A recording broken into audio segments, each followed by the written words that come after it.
While most of the world is caught in a cycle of one-click ordering, credit card debt, and the constant dopamine chase of the next new thing, there is a group of people who feel a genuine physical pang of anxiety at the thought of hitting buy.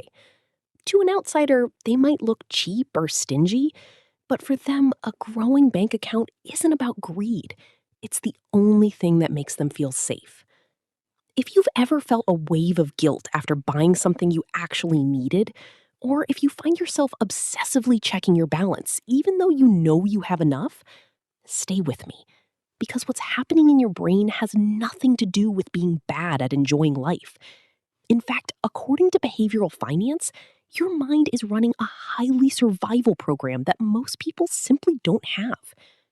Neuroscience shows that for tightwads, a literal term used in psychological research, the pain of paying is not a metaphor.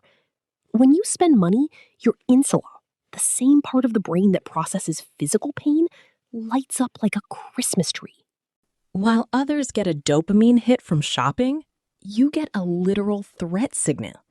You aren't boring. You are biologically wired to prioritize security over temporary pleasure. For thousands of years, having extra resources meant the difference between surviving a winter or starving. In the modern world, this survivalist logic has been rebranded as a disorder, but it's actually an evolutionary advantage. But why do you feel this way while your neighbor is happy to lease a car they can't afford? It comes down to what psychologists call your money script, the invisible blueprint your brain uses to define what wealth actually means. People who are terrified of spending often suffer from something called anticipatory regret. Most people feel regret after a bad purchase. Your brain, however, simulates the regret before the purchase even happens.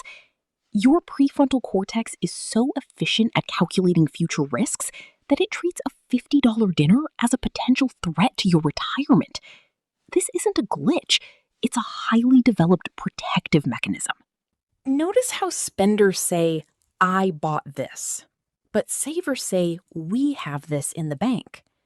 This switch to collective or abstract language shows that for you, money isn't a tool for self-expression.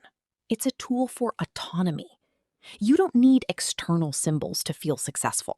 Your self-esteem is stable, anchored by the numbers in your account rather than the labels on your clothes. If you don't spend on yourself, where does that energy go? Research suggests that frugal individuals often score higher on long-term empathy measures. You aren't selfish. You are just allocating your care toward future you or the security of your family. You are getting your emotional highs from the feeling of freedom and tranquility rather than the thrill of the transaction. For some, this fear of spending is a defense mechanism. Maybe you grew up in a household where money was synonymous with arguments. Maybe you saw a parent lose everything. Your brain learned that a zero balance equals danger. Your stinginess is actually a trauma response that kept you safe in the past. It's a valid strategy for navigating an unpredictable world. Psychologist Mihaly Csikszentmihalyi found that flow states, those moments of complete absorption, can be achieved through building things, not just buying them.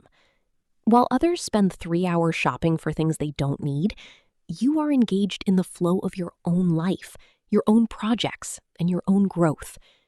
There is something quietly radical about being content with what you already have. So, what does all this mean? If you're terrified of spending, you aren't broken or missing out.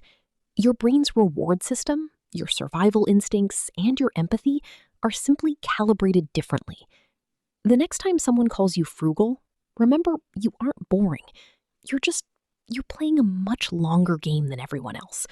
One where the stakes aren't just a new gadget, but your ultimate freedom.